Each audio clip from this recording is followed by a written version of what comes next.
इससे पहले के वीडियो में आपने देखा था कि विषम गुणनखंड कैसे निकाला जाता है।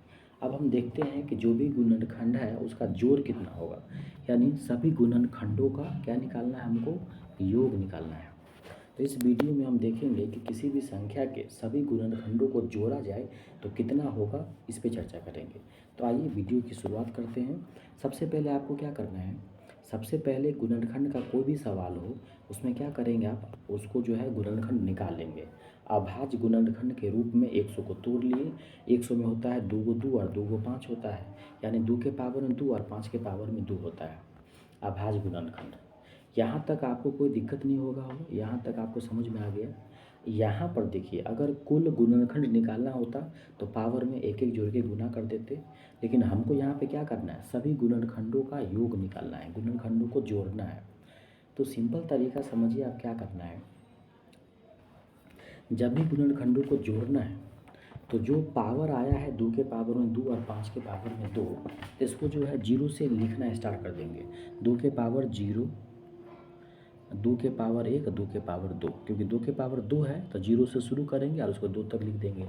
फिर गुना है तो गुना देंगे, 5 का लिखना शुरू करेंगे। 5 का पावर 0, 5 के पावर 1 और 5 के पावर 2। अगर 5 के पावर 3 होता तो यहाँ पे 5 के पावर 3 लिखते। अब पूरे 2 वाले को जोड़ेंगे। किसी का भी पावर 0 होता है तो उसको 1 होता वैल्यू। किसी भी चीज़ का पावर अगर 0 हो जाए तो उसका मान कितना हो जाता है, 1 हो जाता है। तो 2 के पावर 0 हो जाएगा 1, 2 के पावर 1 होगा तो 1 होगा, 2 के पावर 2 होगा तो 4 होगा। उसके आगे 5 के पावर 0 1 होगा, 5 के पावर 1 5 होगा, 5 के पावर 2 कितना होगा, 25 होगा। अब इसको जोड़िएगा आप तो 4 2 6 1 7 हो जाएगा, और 25 5 30, 25 5 30 1 31 हो जाएगा। तो 31 गुने 7 करेंगे तो 7 1 7, 7 21, 217 हो जाएगा। यानी 100 के अंदर जितने भी गुणनखंड आते हैं उस सभी को जोड़ेंगे तो 217 होगा। आइए इसको प्रैक्टिकली समझते हैं। पिछले कई वीडियो में मैंने दिखाया है कि 100 में जो टोटल जो 9 गुणनखंड है वो कौन कौन है। तो 100 में एक गुणनखंड 1 है, एगो 2 है, एगो 4 है, एगो 5 है, एगो 10 है, 20 है, 25 है, 50 है, 100 है। इस सब को जोड़िए 217 ही होगा। देखिए 100 और 50 150 हुआ, 150 हो गया। यहाँ देखिए इसमें से 20 लिए, इसमें से 20, इसमें से 10, तो ये 50 हुआ, तो 205 हो गया पूरा। पर 5 यहाँ पे था, 205 और ये 205, 210 हो गया, 210 और ये 7, 217 हो गया।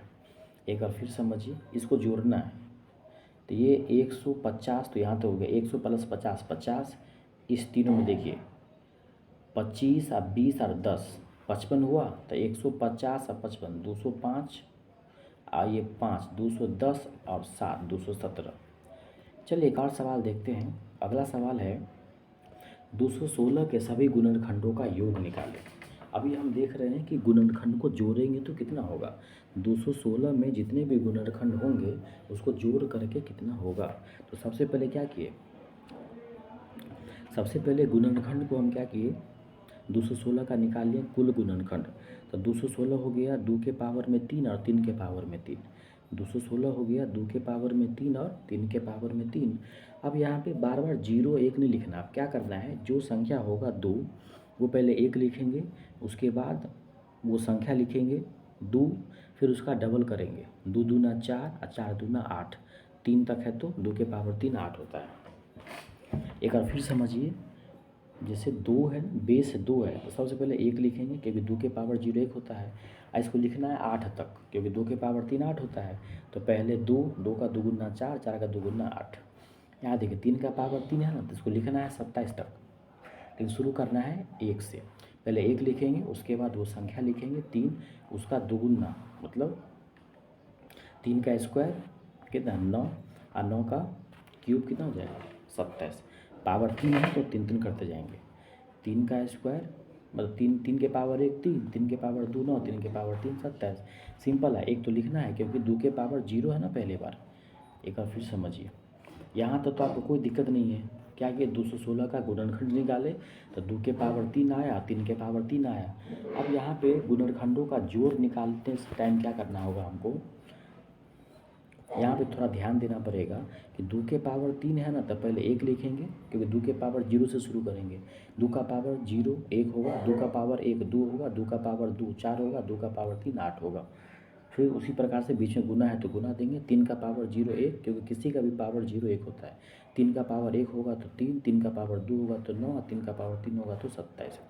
अब देखिए इसको जोड़िए, पूरे को जोड़िएगा तो 8 4 12 2 14 1 15 हो जाएगा, 27 3 30 10 40 हो जाएगा, 15 चौका 60 600 हो जाएगा। तो ये 216 के सभी गुणनखंडों का जोड़ जो है वो कितना हो जाएगा, 600 हो जाएगा। तो उम्मीद करते हैं कि गुणनखंडों का योग आप समझ गए होंगे। बिल्कुल सिंपल है, पहले कुल गुणनखंड निकाल लेंगे, अभाज्य गुणनखंड, उसके बाद क्या करेंगे, उसको जीरो से लिखना शुरू करेंगे। जैसे यहाँ पे 2 के पावर में 3 आया है तो 2 के पावर 0 लिखेंगे, 2 के पावर 1 लिखेंगे, 2 के पावर 2 लिखेंगे, 2 के पावर 3 लिखेंगे। उसी सब को हम चेंज किए हैं। जैसे यहाँ देखिए 2 के पावर 0 हो जाएगा तो कितना हो जाएगा, 1 हो जाएगा। 2 के पावर 1 हो जाएगा तो 2 हो जाएगा। 2 के पावर 2 हो जाएगा तो 4 हो जाएगा। और 2 के पावर 3 8 होता है। ऐसे करके 3 का भी लिख देंगे, फिर जोड़ लेंगे और गुना कर देंगे, बीच में गुना है तो मिलते हैं फिर किसी अगले वीडियो में। तब तक के लिए जय हिंद।